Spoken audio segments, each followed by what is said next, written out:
kind of done a really cool project, and it will be available for you all to see here pretty soon. So welcome to the show. Thanks for having us. We love being here. It's always so fun to talk with you because you have such a fascinating job because you get to just like literally explore history of our area all the time. It is perfect. And then show it and like share it with everyone. Yep. How fun. I love it. It is such a great job. It's fun every day getting to go to work and dig into stuff. So I'm happy about it.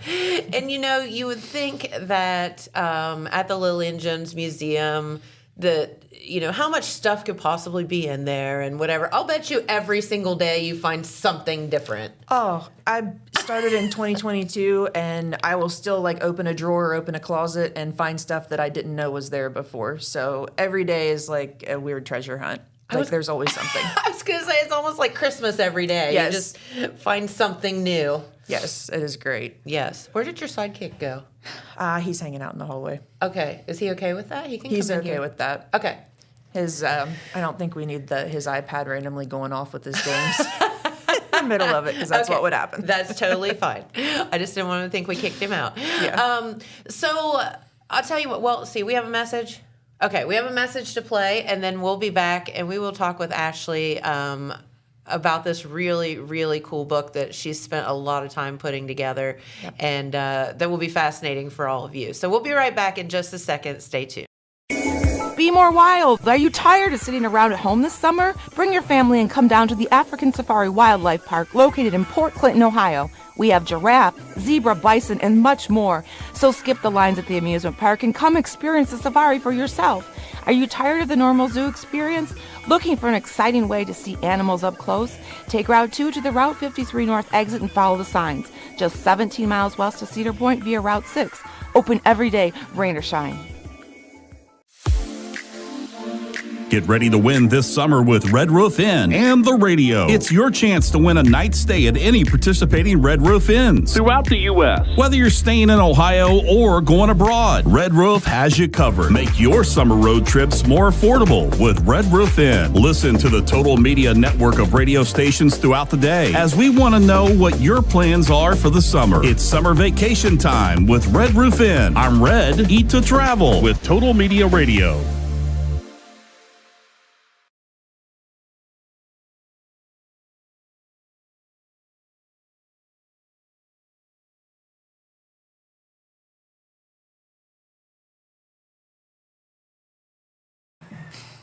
And we're back, and we were talking, so Adrian's like, shut up, so I can bring you back.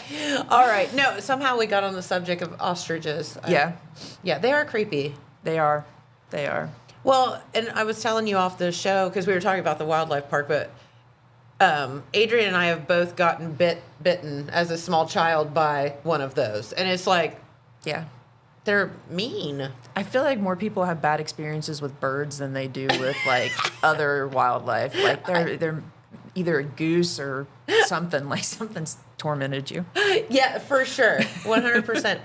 Out at the what is now the extension office. Mm-hmm. So my grandmother, my dad, my grandmother, my Uncle Louis, everybody grew up there in the house by where Carmen's is now. Oh, yeah.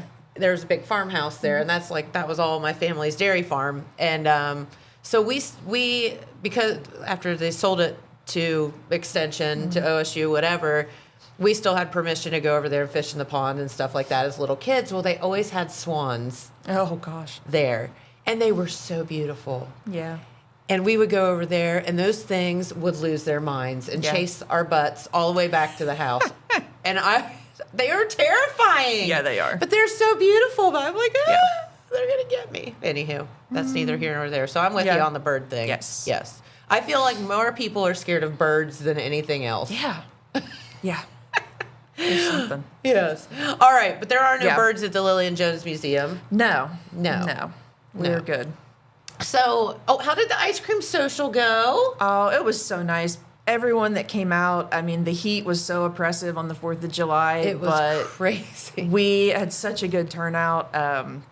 it was nice to have everyone, and we appreciated everyone's support, and it ended up being a success. So Good. yeah, Think we it- had a think lot it- of ice cream that day. Might be a tradition. I think it's something we want to look into, Yeah. like maybe doing more in the future, and maybe even shifting it like a little earlier in the year, maybe around Memorial Day instead of the heat of summer. Yes. You're not kidding. It wasn't messing around Oh, with gosh. the heat that weekend. I think we were all ready to crawl inside the ice cream freezer yeah. and do that. So I feel you. I feel you. Well, cool. So tell us a little bit about this project that you've been working on. How did it get started? And well, honestly, back in 2023, the board had this idea that they wanted to put a book out, and they had thought, we have all these newspapers, which means we have a copy of all of Ed Clark's Sunspot columns, which he started back in 1952 when he came on at the paper. which you blew my mind when you said that. Yeah. I didn't know. I mean, I knew Ed Clark, and I knew, that he was there for a while, but I had no idea it started back in Yeah. like basically 1950. Yeah, he took over. Sunspots actually started with Art Farr, and then he was Okay. leaving the paper and going to Columbus, and so Ed came in and took the job and then took over writing the columns. And yeah, like I think 1952 to like 97, we have Sunspots. I think it eventually started being called like Our Town, but yeah. Yeah, I think it went Yeah. through a Little few evolution. different But yeah, things. he wrote for years, and so we have hundreds of columns. And so for the last 3 years, the board and I have like taken each year and went through and read these columns and picked out selected ones. And so the first volume of this book is going to be selected columns starting in 1952 all the way up through 1969, and then we'll have a second volume in 2027 that covers the remaining decades. So we're very excited. As you said, like oh my gosh, I can't even imagine. I mean, how many papers came out, over those years? I mean, just hundreds. And there was a column. What did he write a column for every single paper? Yeah. If the paper was published, he either wrote it, or on the occasional times he was on vacation or whatnot, like he'd have some guest writers, but they're there. I mean, he did not miss. So let's back up for a minute and talk about, Ed Clark as what do you know about Ed Clark? I remember Ed a little bit from Rotary when I was still in high school, and from like reading the columns in the 90s when he was still publishing them. But it was just kind of like he was like the figure in the paper, and like his picture ran with it, and so like it was easy to like associate him with being like Sure. doing that. He was just that guy. Yeah, he was that guy. He was the in paper the paper guy. Yes. That's amazing. And when were the last or Our Town or Sunspot columns written? I want to think we've got them up until, I want to think 97. Wow. It feels like they publish all the way up until there. We're still working on the second book that has those in it. I'd have to look for the exact date, but I want to think it's 97. I mean, he had a long career, and yeah, he wrote those columns throughout the whole thing. Yeah, like almost 50 years. Yeah. About roughly 50 years of that. That's insane. Yeah. They're amazing. Like, we've read through almost all of them as a board, like to choose the ones out, and just the sheer amount of like Jackson County history that he touches on. It was nothing. I think you said before we even started, like Ed would see you on the street, and then the next paper you'd be in the paper because he had seen you out. But yeah, he has commentary on everything from like mundane happenings to, the big stuff happening in town, as well as some of his commentary on even like things happening state, national, and international. And I guess if you write that many columns, you have to touch on a whole lot of different things. Yeah. But it was just whatever struck his fancy that day. It was. And he had a writing style. What we were struck by as you read through them is they are so readable. You don't feel like you're reading news or that you're reading that. You feel like Ed's telling you a story. And the way he came across, the language he used, and like the vocabulary and stuff, it feels very just like conversational. And so they're fun to read. You feel like he's telling you stories, and like you're sitting down having a coffee with him and he's talking to you, is how they come across. And that has to be, that had to be hard for a newspaper guy, right? Because you have a set structure of how you write newspaper articles. But then this was like a completely different, he just got to shoot from the hip kind of thing. It was. We have kind of promoted it outside of here, because here, everyone of a certain age, like, they remember Ed, they remember reading it. But outside of here, it's really pushing it as this look at, like, Appalachia. Like, you've got this over 50-year snapshot of small-town Appalachian life written in this, like, kind of fun prose that's so readable and so... Sure. The way that he would refer to things and talk and kind of pull in the way we talk around here. And yeah, it's so different than just reading the newspaper. You really do feel like you're reading books and stories as he's writing it. Well, and, Pete and I were talking about it on Friday, and, I think if somebody picked up that newspaper and read nothing else, you said, what would be the one thing that everyone looked at? That was it. Yeah. That was the one thing. Yes, I remember that, and I guess I'm dating myself when I say that, but I do remember looking at newspapers and everybody reading that column, because that's how you knew what was going on. Oh, yeah. I saw so-and-so walking their new dog down the street. Yeah. Yeah, I mean, he had a comment on everything and a finger on, like, everything that was happening in the community. I mean, he kind of knew it all. He did, and I guess, as a newspaper person, you are out and about and talking with people. And so what are some of the things that, like, struck you about these columns and maybe surprised you or some interesting things?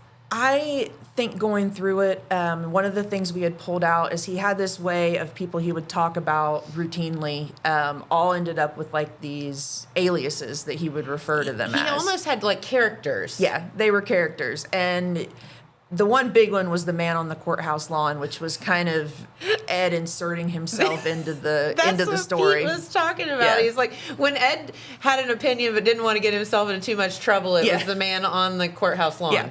So he would put that out, but then there were people that were in town too that, would get referred to, and so they had their own nicknames and they just show up repeatedly.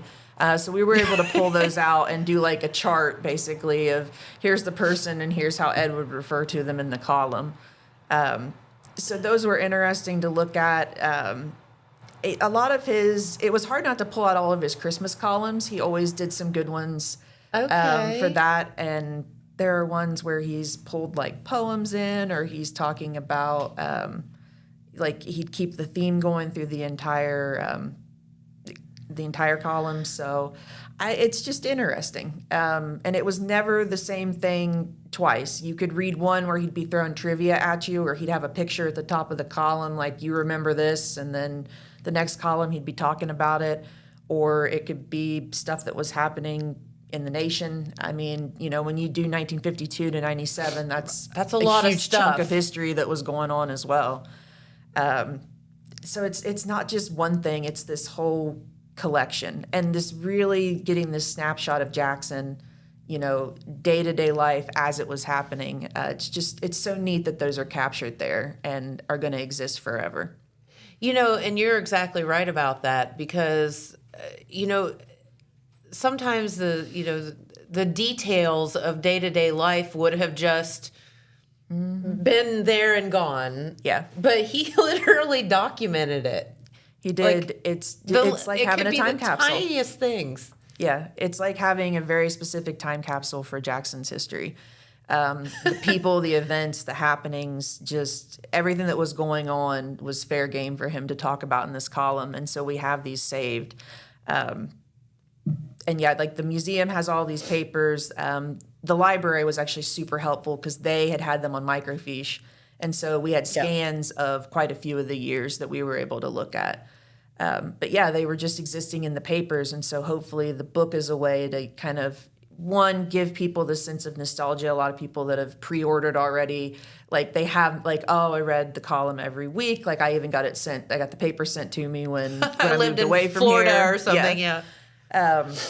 So yeah, it's great to have, to be able to put these in a collection for once and get them out here and hopefully get a new generation looking at them too, not just because Ed did such a great job with it, but also, like, looking at Jackson's history. For sure, and it will be detailed because it was just documenting on the daily. Yeah, I mean, it was so much. He'd have the things at the end where he would just run through the litany of like everyone he had saw and what they were doing in the week since he had last like published a column. It would just be like little like blurbs about like so and so was here, saw this person walking their dog, this person was mowing their grass or whatever. And so you've got like just these little moments. I found so many people. I would take snapshots with my phone and send them to my mom to send to people or this because like this got mentioned or this person's birth got mentioned, and so it's interesting. It was fun to go through, and it was like every article, everyone was going to be like a treasure. You didn't know what you were going to find or what he was going to be talking about, but it would be interesting.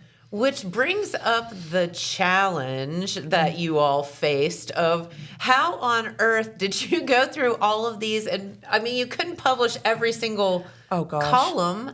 I wish we could have, but we would have had an encyclopedia of Ed. Instead of the A to Z, it would have just been like 1952 to 97, buy the whole set, be like selling encyclopedias. Door to door. Yeah, going in like, please buy this set.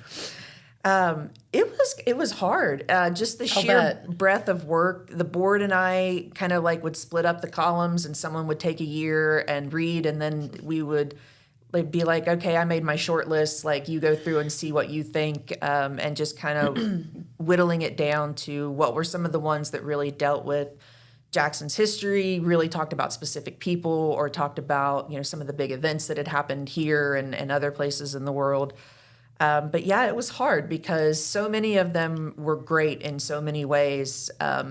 It's hard to narrow them down to pick 8 to 10 columns from a year and then move on with that when he wrote so much stuff. Yeah, I'll bet. So, okay, let's just talk about then. So basically, I don't even know that we've officially said what we're talking about, and that is that you have compiled a book of Ed Clark's columns. Yeah.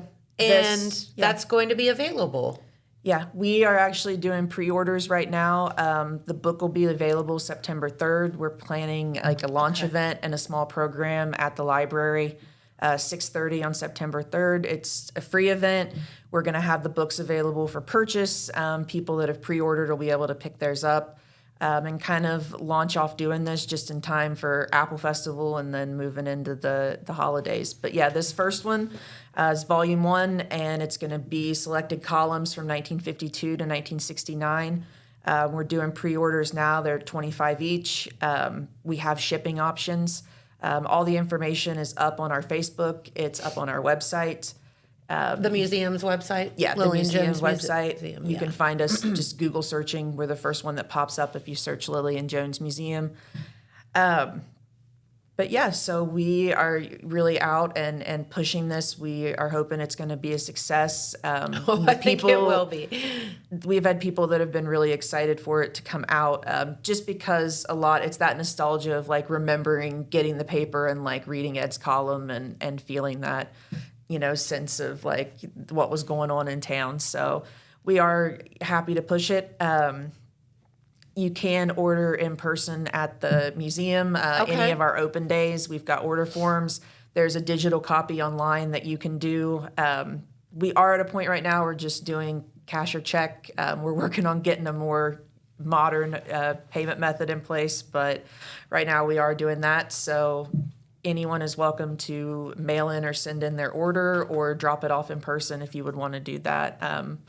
And like I said, we're taking those. We'll have the books here by September 3rd, and we are hoping everybody's going to want to come out to the book launch and really kick this off for us. And you mentioned it, but I'm just sitting here thinking, okay, this book should be on every coffee table in every house in Jackson and in our surrounding area. That's what we would love to have happen. And then the second volume should be the second book sitting on your coffee table because everyone will be interested in it. And what better Christmas or holiday gift than that? Yeah, I think we would love to see that happen and see people, enjoy this book and then be able to share it out. So definitely be thinking holiday gifts and, birthday or for the history lover in your life. It's definitely going to be a good one. Yeah, it definitely. Best gift, just such a good, unique, fun gift.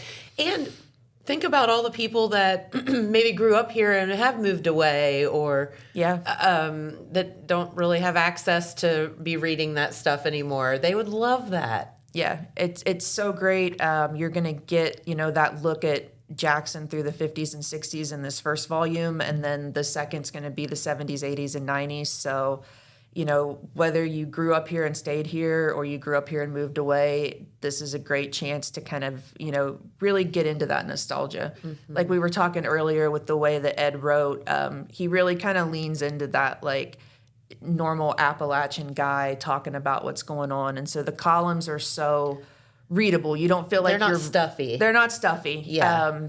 His writing is so approachable, and it's so just talking about, the everyday things that we all experience, and him, basically documenting this for all of us. Yeah, what a gift. Yeah. And I mean, I don't even know that he was thinking about that when he was doing this. Maybe he did. I don't know, but I don't know. It would be interesting, and it's a shame that he's gone now and we can't ask him like what he would think about this, that we're talking about these columns that he wrote as such important, history for the town and for what's going on. Yeah, it would be. I wonder what he would think of it. We're making a big deal about him and what he wrote and that contribution to our history. So for sure.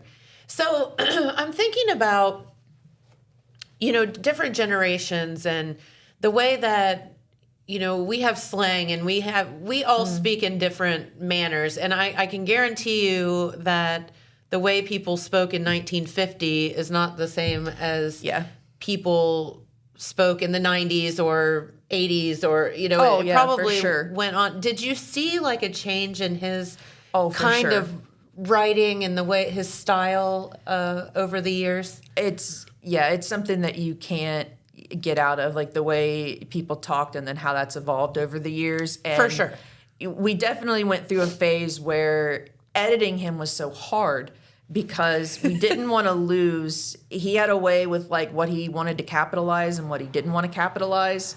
Like grammatically speaking. Yeah, like grammatically speaking, we could not apply regular grammar rules. We tried to keep it as true to what he wanted, which was a lot of comparing, looking at the actual column and then looking stuff up if we didn't understand it. Sometimes he'd throw out a $20 word that none of us had ever heard before, and we had to look it up. No way. Yeah. To know that it was a word. And did he make that up? Yeah, we thought he did. And I mean, I used to teach English, and so he was throwing out words that's like, I had to look them up. And so we actually did put a disclaimer in the book that, Ed's columns, we didn't want people to think like, well, they published this and there's all these grammar mistakes in it. And it's like, no, I promise we tried. So there is a disclaimer that like the columns are reproduced faithfully the way Ed had them originally published. And so the grammar, the punctuation, the vocabulary that's used, those are all Ed's words and Ed's style as he intended them to be displayed. So, when you're seeing stuff and you're like, man, I can't believe, like, why is it just, like, he would use the periods. Like, he would write a blurb and then do, like, 4 periods and then write another blurb. And you're like, I have no idea what he was thinking, but he knew what he was thinking. He knew what he wanted, and he knew what style he was going for. So, when people are looking at it, just know that this is Ed as Ed wanted you to read it, and we did not mess with that. We kept him the way that God intended. There you go. Because Ed, I mean, it could be argued that he was God of the newspaper world here in our area for sure. Yeah. And that's the thing, too. He wasn't just writing this column. Like, that was definitely not his only job. Like, he was the editor of the newspaper. Yeah, he was doing that was so just much. a sidebar. Yeah. Yeah. Not even, like, the main job. So, but that's what people remember is writing the sunspots. So, yeah, he was wearing a lot of hats. Yes, he was. Absolutely. And, you think back in the 50s or 60s or 70s, I mean, just how technology has changed over. I mean, they were probably typing things on a typewriter and then physically cutting things out. And, that they were. There was no pagination like digital this or that. It was just... I know. It physically doing it. Physically making it happen. One of our board members, Alana Billman, had worked with him at the paper, and she said he would type. He did the The two finger type? Yeah. Yeah. Or that someone would ask him how to spell a word and he couldn't just tell you. He would put a piece of paper in and he would type it out and then take it and hand it to you. Like, he wouldn't just tell you how to spell something. He wouldn't just write it down. He would type it out and then give you that piece of paper with the one word on it that you needed. Really? Yeah. Wonder what that was about. Don't know. But that's how he would do it. And yeah, I love the fact, like, he was a newspaper guy and he was writing, but he did like the point method. Yeah, ting, ting. Two fingers. That's such a dude thing. Yeah. And one of the cover for this is one of the pictures that I think gets most associated with him, but it's him working on the light board and putting the paper together. Like you said, before we had the computers and all this digital way we do it now, like, they would put it out and then actually, like, piece it together on this light board and then get it to print. So that's Crazy actually the stuff. picture, and the cover for the book is that picture of him working on it and making it happen. What is the book actually titled? It's called Sunspots, Volume 1, 1952 to 1969, Okay. selected columns from Ed Clark. Love that. Yep. So, do you have any favorite ones or like favorite stories that he told? I know there's so many, but like That's have to become have the fun. problem. Like, as we've went through, like, I've read not only all the columns, but then I've read these so many times.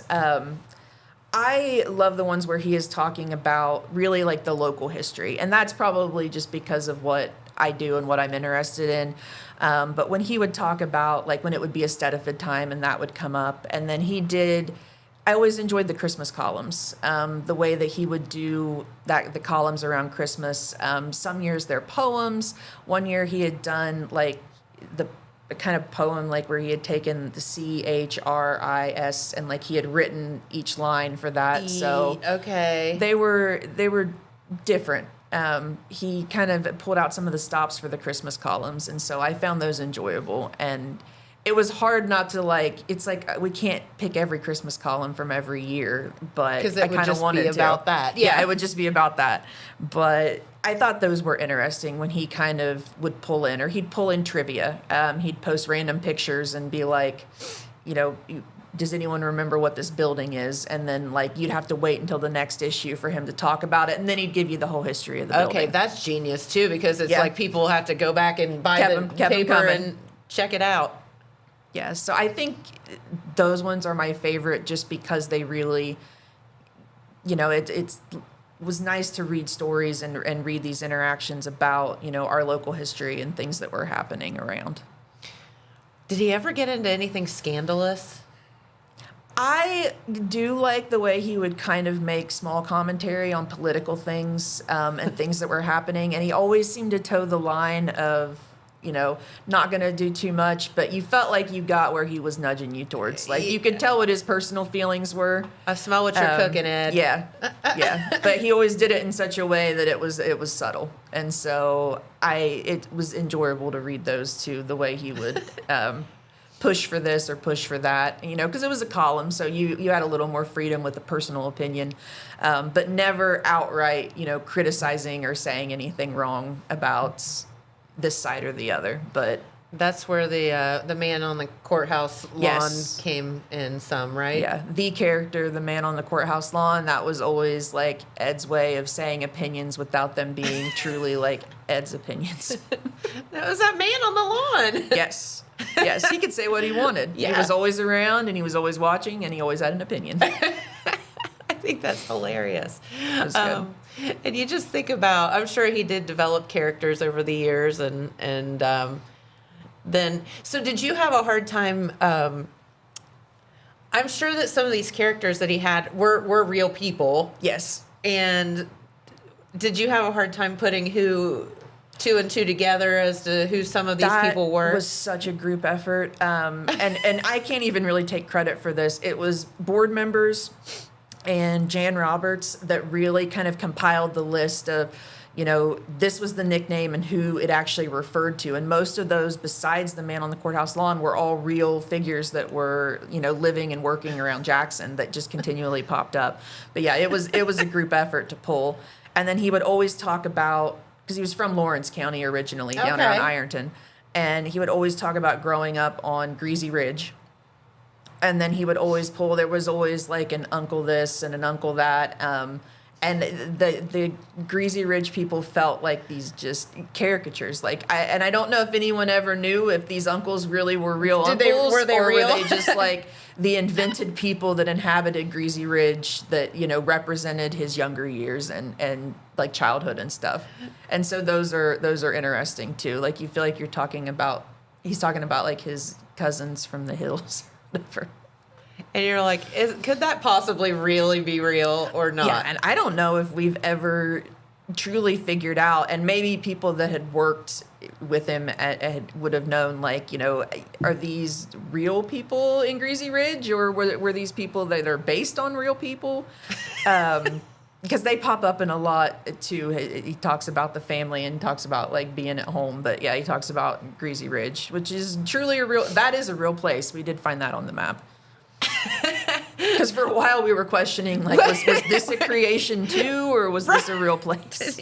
Did he It is a really real grow place. up there? That is amazing. Well, just sounds absolutely fascinating. And, you know, we're the beneficiaries of all of your extremely hard work, and the board and everybody that took all the time to read these. Although I'm sure it was a lot of fun. It was a good project. It was a good project. We enjoyed going through it all and learning it. But yeah, it's definitely been a labor of love, and we're happy to finally be seeing it, you know, over the finish line after the last couple years of work. So it'll be great, and then we'll get that second one out next year, and it'll be wonderful to be able to have those for people and get to see his legacy continue to live on. I mean, they truly are a gift, and thank you for doing that, because it's a gift to our community.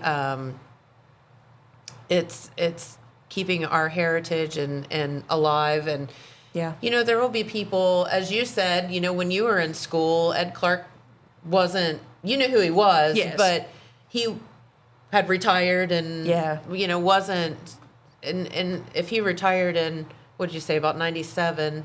Yeah, that's. I mean, that would have been like, that's when I went to school. Yeah. So, I mean, it's been a while, I guess is my Yeah. point. So to have this history live on, and his thoughts, and Yeah, we're hoping to get everyone that has those memories, but also get this new generation of like you need to read these. These are just such great snapshots of local history, and from a community figure who may not have been born and raised here, but like came here and just fully immersed himself in everything that was Jackson. That's right. And had a lot of love for the area. I think that comes through in the columns too. Like, he really wants to see it be a good place, and, you know, really kind of propped up the way of life and the way that we do things here. Which sometimes can be difficult, and sometimes it's a Yeah. blessing. Yeah. But I think it's a pretty cool place. And Agreed. You and I were talking off the air about this weekend and all of the amazing things that occurred. Yeah, there's so much great was stuff happening. Off the chain, and you know, the weather wasn't real cooperative at the beginning, but on real Saturday. But you know, you said you were up at the high school. Yeah, we did the Healthy Kickstart that was up at the high school, which is such a great event that the Gallivant and ESC puts on. Huge. Yeah, I mean, hundreds and hundreds of people coming through to see the vendors and to get school supplies, and then Free physicals and things like that for the kids. They had the free physicals. They had Job and Family Services on site. That's insane. Yeah, it is just the sheer amount of stuff they were giving away is amazing, and they're several years into this now. We used to all suffer in the heat down at Manpower, but now Jackson High School is nice enough. They let them use the field house, and so we get air There we conditioning. go. And you yeah, it know, was great. if it happens to rain like it did Saturday, Yeah, we're not all stuck out in it. yeah, we're not all stuck out in it. Yeah. But I, you know, had the pleasure, of course, of driving by and checking out again the Pig Iron Day and the Wheels of Steel car show, which looked to me, and I haven't heard a number yet of how many cars, but I know last year was a record year. Oh. But it looked to me like it was pretty darn close if it wasn't. And then in driving, it rained. And then in driving back by, the cars were still there. I mean, they held it out, and I was like so happy about that. And then, our downtown event with the bluegrass, and it was just a beautiful day to be part of our community. It is. And those are the exact kind of things that Ed would have been writing about in his column, too. Absolutely. Like, he would have definitely been at the Bluegrass Festival, and there would have been a whole blurb on who he saw and how he felt about the food, who was dancing. Yeah, it would have been a whole thing. So it is. There are great things happening here. There are. And but I want to thank you for what you do. And it takes... a village, literally. But true. But you all having this idea to do this is incredible also. So so the best way to order this book would be to just get hold of you at the museum. Yeah. We're open Tuesday, Wednesday, Thursday from 10 to 3. You can stop in anytime during that time, and we've got order forms. But they are also linked through our Facebook and on our website too. So you can print them off or fill them out that way and then mail stuff in as well, however you would want to do it. Or you can slip order forms. People have put them through the mail slot outside of business hours, even sense. without mailing them. So any of that works. And if anyone has 70 some cents. Yeah, don't waste a stamp. If you live in town, you can just push it through the mailbox outside of hours. So we will have that, and like I said, we'll have books on sale at the book launch, and then we're planning to have some stuff available during Apple Festival too. So plenty of opportunities to get out and purchase it. But if anyone has questions, you're welcome to contact us at the museum or through Facebook, and we're happy to answer questions or work out orders or anything people need.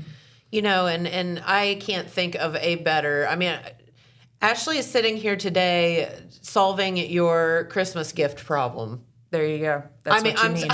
I'm telling you, it's a given. Everybody should be giving this book.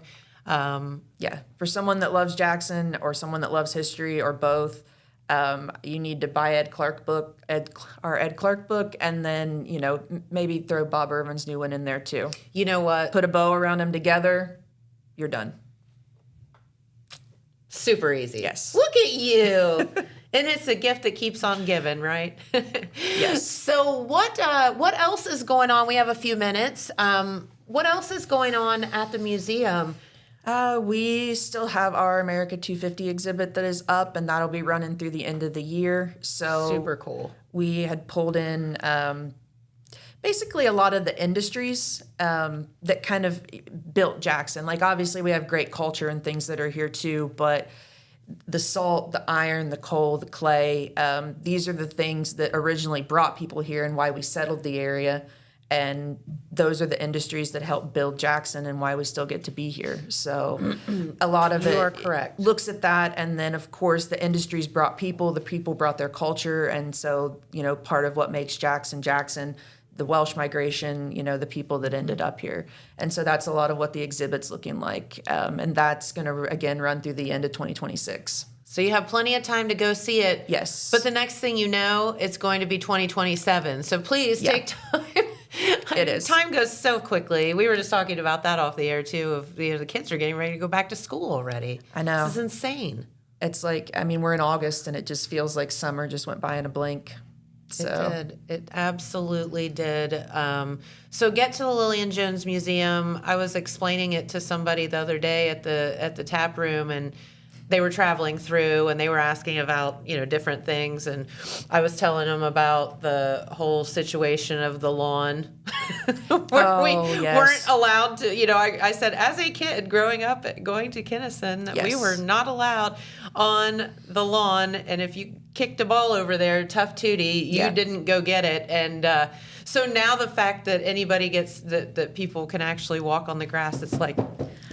I know. You can get in the grass. I'm on your grass, Lillian. I hope you don't mind. I feel like the people in the house, she did not really entertain people in her home. And so the fact that we're all tromping through it now, I just hope that you wanted the museum created. Please be okay with this. It was her idea. You wanted it done. Sorry, we're all walking through your house now. Yes, she was a very private she was human. And but she also left a just ginormous gift to our community, and it should be appreciated.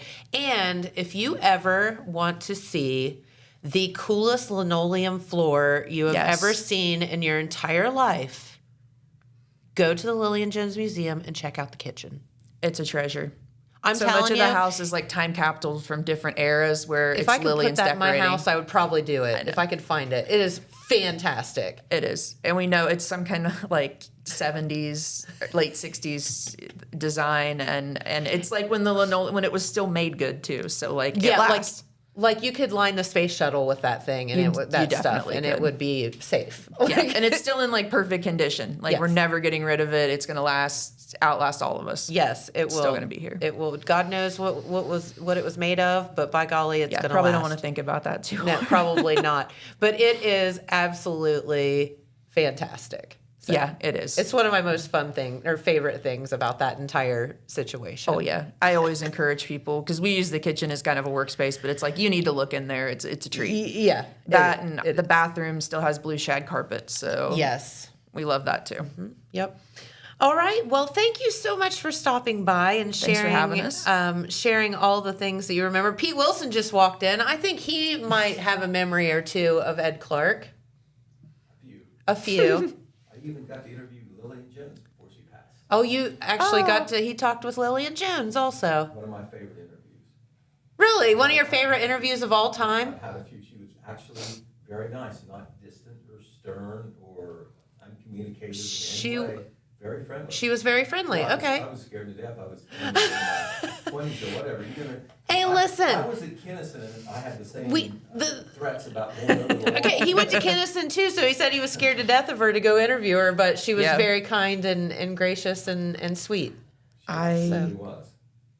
Oh, I love that. I never got to meet her, but like the fact that she left the house and made the museum a possibility, we're all so grateful to that. Yes, absolutely. And is she buried here?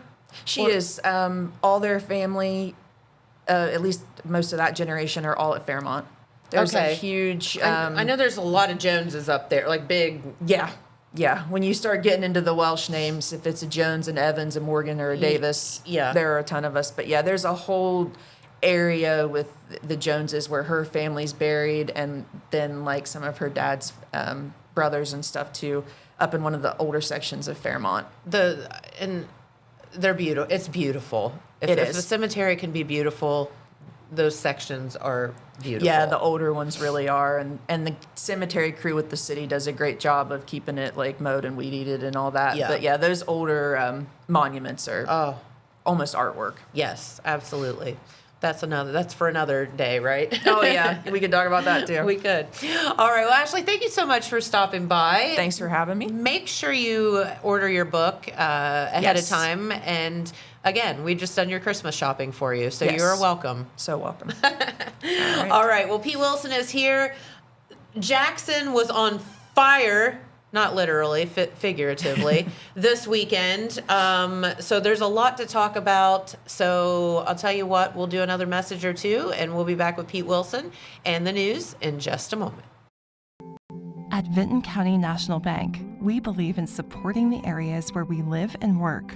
Now, we'd like to honor those who also serve our communities. Our new Community Champions account is especially for first responders, veterans, active military, and anyone employed in the fields of healthcare or education. This account offers rewards, discounts, and other benefits to those who give so much to others. Vinton County National Bank, rewarding those who serve. There's something for everyone this summer at Zoombezi Bay.